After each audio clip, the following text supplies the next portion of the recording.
Hey guys, we got 4 races for you today. 4 cars will feature, and we'll see how they do. I should say 4 racers. We're going to start out by doing some hot laps with this Camaro that's in the #1 spot of the 3140 medal. Just did a rework on it. Have not run it down the track. This will be its first run. Then we'll get into the races.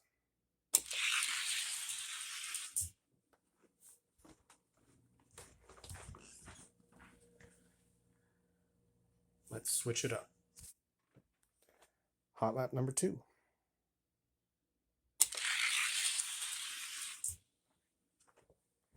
Not bad, better consistency. Sometimes I was seeing a little too much difference. 2002 and 2012. Not too bad, an average of 2.006. Pretty good for a 31 to 40 casting. Let's get into these races. First up, we'll have a head-to-head race against 2 FTEs that are kind of my closeted favorites, if you want to say. There's so many FTEs that I like, but I mean, these guys kind of just stand in their own little category, not above them all, but they're just a little bit unique, and I like them for what they are. They're over 40 grams is #1, is why I like them, and they both have metal bottoms. This is the El Camino FTE. Let's get a better look at the paint there. We have just like this deep red, but that tampo, that flame tampo is really, really hot on it. It's got the blown engine in the back, along with the raised louver. It has some slicks on the back, which tend to make it a little slower, but with the FTEs, I think it can overcome it. But that deep red is just really, really good. It's almost like a ketchup red, you know, and well done. It's in a gloss finish, it's not a Spectra Flame, but it is a higher gloss finish. Real nice. The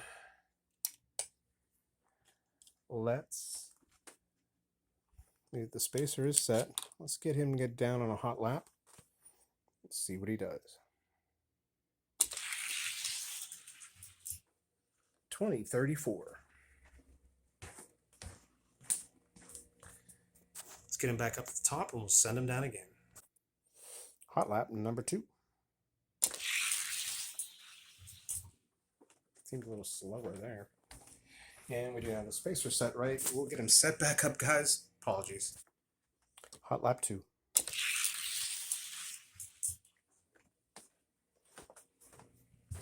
$20.52, pretty horrible. Let's go get his opponent and see what he can do. His opponent is the Pocket Bikester. First realized about this casting back when Calgary Diecast Racing used to be called Hot Wheels Calgary. And he had a double dip hill he named Birdco. And I know Aaron will be probably watching this video. And whether you're a betting man or not, you could probably put the bet that every day Aaron misses that Birdco track. That was the best double dip track that I've seen before or since.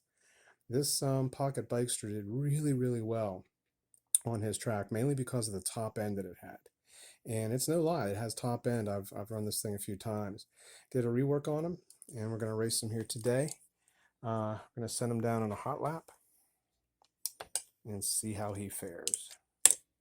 Yeah, I know Aaron misses that track, and I could see why. It was a great track, really, really fair, really fast. Produced some of the best races, and one of the reasons I'm into this hobby. Whew. I'll say that again. Whew. All right now, let's switch him up.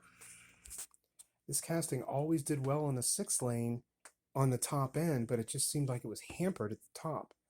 Run number 2. Let's see if he can match it. Oh yeah. Oh heck yeah.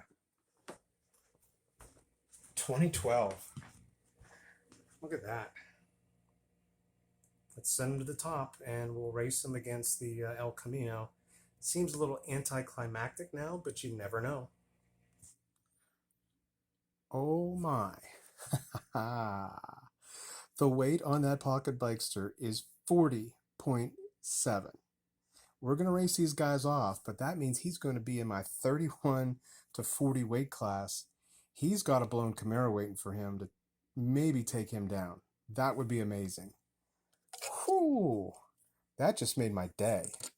The El Camino comes in at 41.7 grams. They would be in a separate class, but I think I know the result of this, and this has made my day.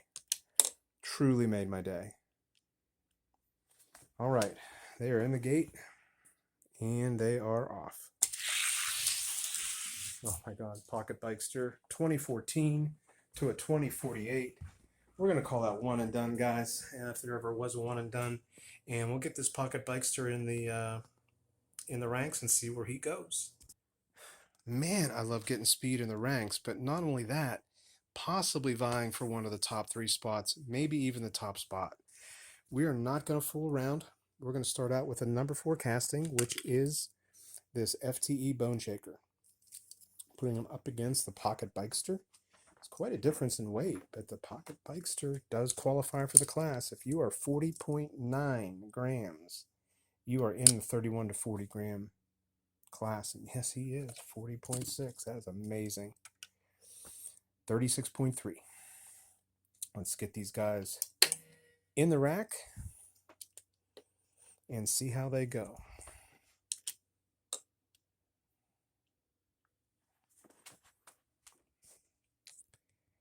And they look good.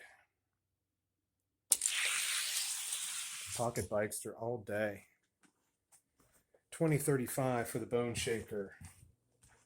2013 for the Pocket Bikester. Let's switch them up. Race 2.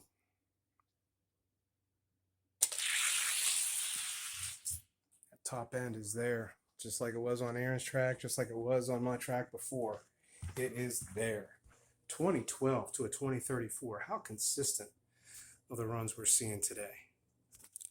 Okay, we're going to send him up one at a time because these top 3 can get those times. The Speed Bump FTE, 36.3 grams. You know what, you love it?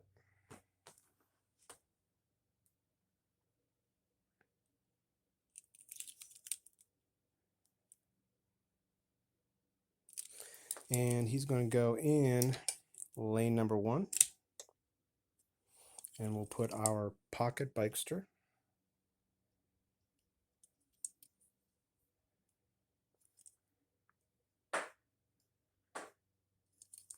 in lane number 2.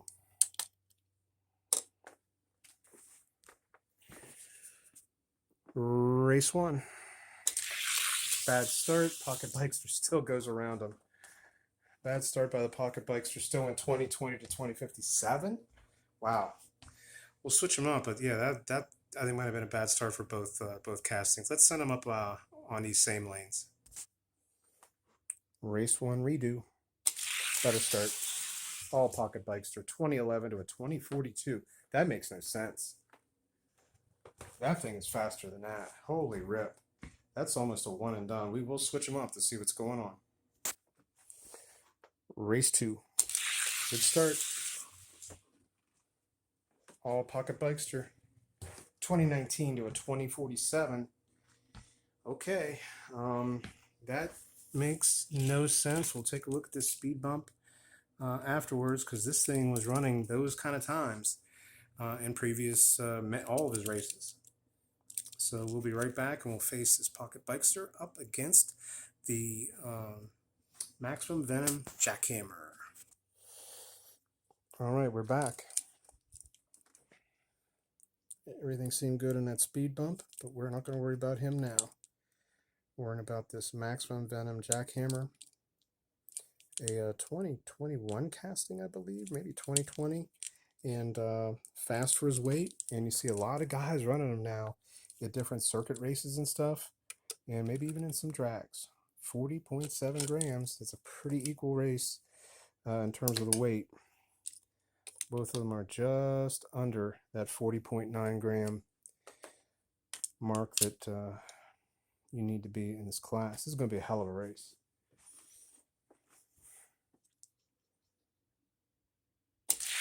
Great start. Pocket Bikester all day. 2018 to a 2034. He is just ripping the air, I think, too. because that car ran faster times. I think he's screwing up their air. That's an amazing, amazing casting. Let's switch them up. Pocket Bikester with a huge advantage. Race 2. Got him again. 2014 to a 2026. Running consistent 20 teens. He's about to face the blue blown Camaro for the #1 spot. Well, you saw it at the beginning of the show. And now he's going to race for his life. 40.6 grams. I still like him over this Pocket Bikester, but you never know. If the Pocket Bikester screws with the air, the Camaro could be in trouble because this thing's been consistent all day. Great, great race. Great #1 and 2 I'm going to have here with these castings. Amazing castings. Here we go. Race 1. Great start. Camaro all day. 2015 for the Pocket Bikester. 2002 for that blown Camaro. That is times that the top case runs. Let's switch them up.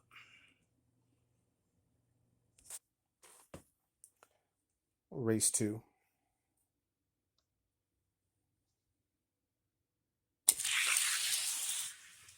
Close race. The Bikester beat him. 2010 for the Camaro. 2008 for the Bikester. The Camaro holds his #1 spot.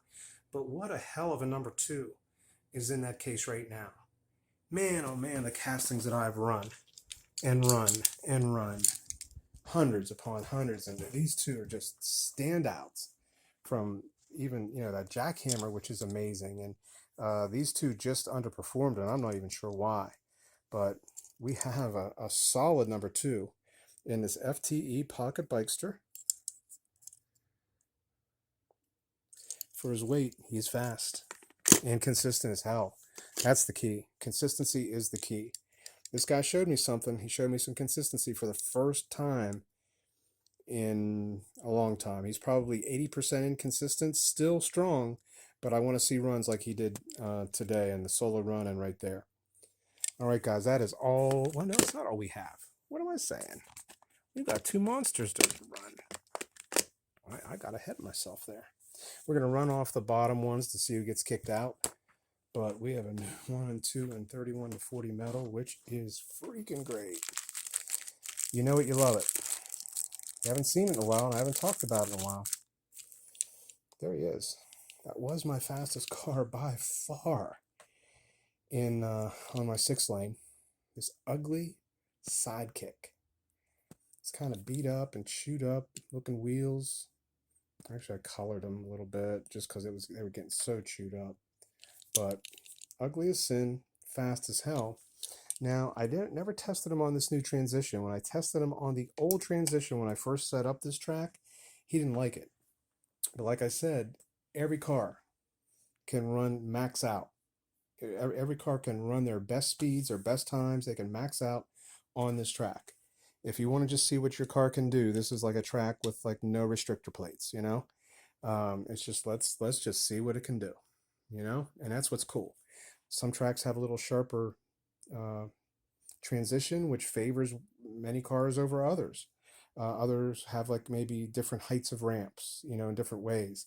I try to like take the middle ground on the height of the ramp, and I definitely took the longer ground in terms of a longer radius to the floor to keep everything as smooth as possible so these cars can run. This guy hasn't been down this transition yet. So we're going to go set up that spacer, see what he does in his solo runs, and yeah, we'll put him up against in the top 24 and see where he goes. Solo run #1 for this Sidekick.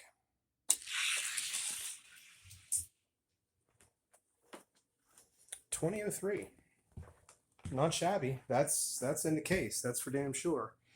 Don't know where in the case when this thing all shakes out. Let's switch him up and see what he does on lane 2. Solo run #2.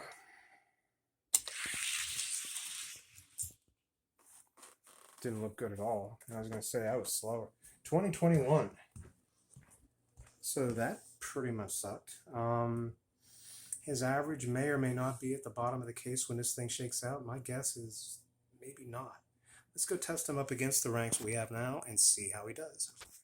The gatekeeper in the top 24 right now is a Hong Kong wind splitter. It is not my fastest wind splitter. There's two others in that case, but this one did get the job done to be in that current gatekeeper spot in the top 24.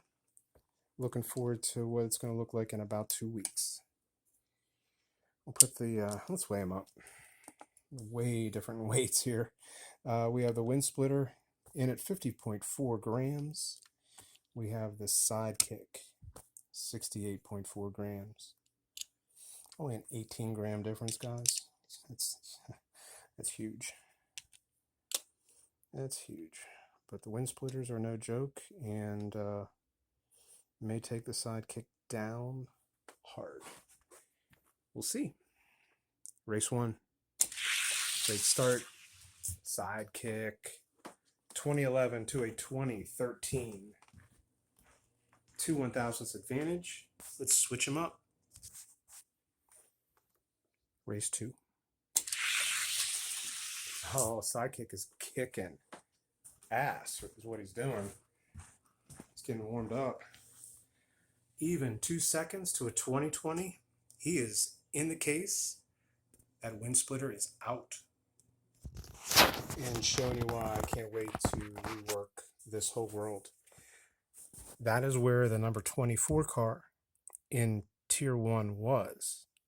These are all the cars. These 6 cars right there are faster than that car in metal. And that is pretty amazing.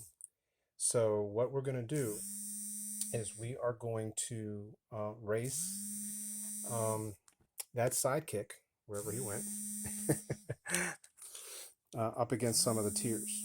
And what I'm going to do is whenever we get this track all dialed in, which is going to be soon, I'm going to begin going head to head. Like, I know these 6 cars were faster than that number 24, so I'm going to be racing those 6 into the mix.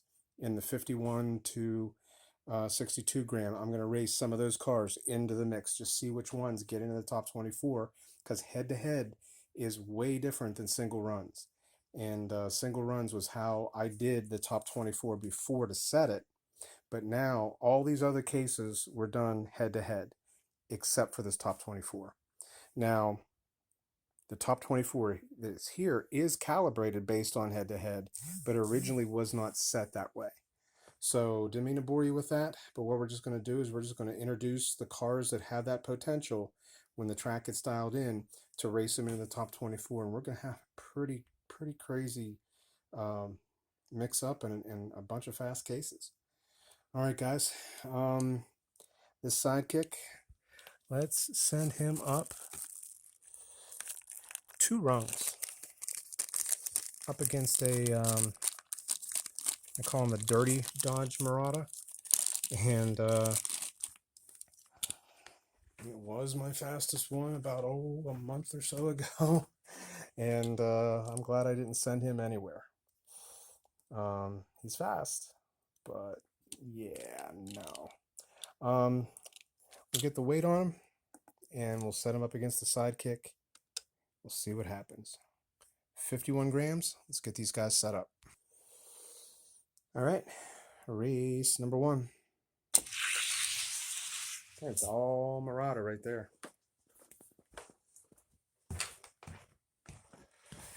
2019 for the sidekick, 2008 for the Murata. Let's switch him up. He has a 9 1,000ths advantage. All right, let's let him rip. All Murata again. Not as big of a beat. 2005 to a 2009. 2 nice times. The sidekick's going to have to just notch it down a level to see where he goes. We'll just go one up, and we're going to see if the sidekick beats Kyle Petty. He sits in 23rd place. Yeah, what I'll do, guys, is I'm going to set the rankings. I set all my rankings based on head-to-head, but then I am going to have an Excel sheet that's going to show the single solo runs of each car, which is like a top speed max of each car. Doesn't mean that car is going to be at the top of the pack head-to-head, but it's going to be nice. Like if you all send cars my way, I'll do the solo run and see where it compares on my list, and then we'll go head to head for the rankings, because as we've seen, there's definitely a difference in how these cars run when they're head to head versus solo. I guess it would be nice to put the sidekick in the lane. Race one with these guys. Great race, all Kyle. 2012 to a 2019. 7 1,000ths advantage. We'll switch them up. Race two. Kyle again. Ooh, yeah, Kyle by 2 1,000ths. Oh, sidekick is now the gatekeeper. Used to be number one in the top 24 case. Now he's the gatekeeper. Okay, guys, let's get the last contender out for our speed testing, which is the Matchbox Datsun 280Z. Guys, did I mention it was the small wheel 280Z? Yeah. This one's a little bit different. Comes in a special 3-pack the Matchbox has, and these wheels are total butter. Total butter. This is going to be fun. It did not like the 6-lane at all. 52.3 grams, real nice weight. We are set up. Let's go get the spacer in. Let's send this bad boy down. This one has me real curious.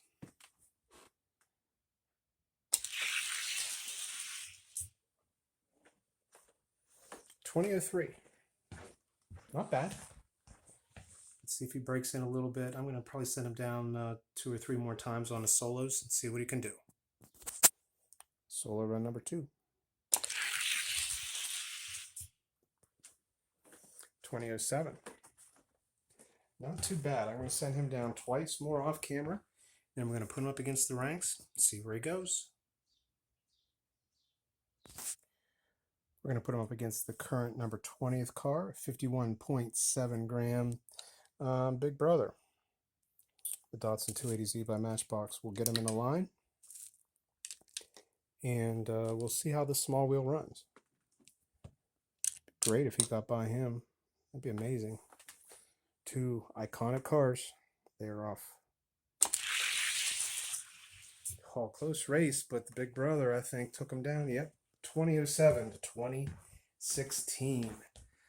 9 1,000ths advantage for the number 20 car in the ranks. Let's switch them up.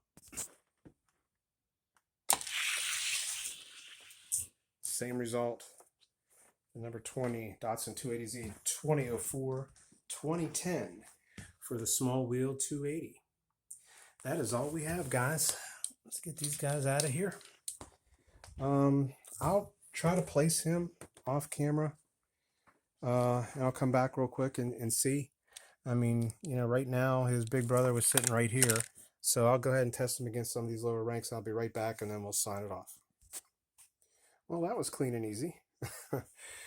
The 280Z beat the Sidekick by 5 1,000ths the first race. The Sidekick won by 3 1,000ths the second race. The Sidekick's gone. He's going to go back ranked number 1 in the over 62 gram class. We have a new gatekeeper. He tried his luck against Kyle Petty, and he lost by 2 1,000ths in both lanes. So Kyle held him off by 2 1,000ths in each lane. So we have the rank set there, but certainly not the fastest 24 that I think we're going to end up with here in about 2 weeks. But still pretty impressive. And so then some of these cars we're going to be going down into the weight rankings. So everything is just going to be calibrated and much faster within each class. Guys, glad you're with me, and hope you all have a good weekend, and we will catch you soon.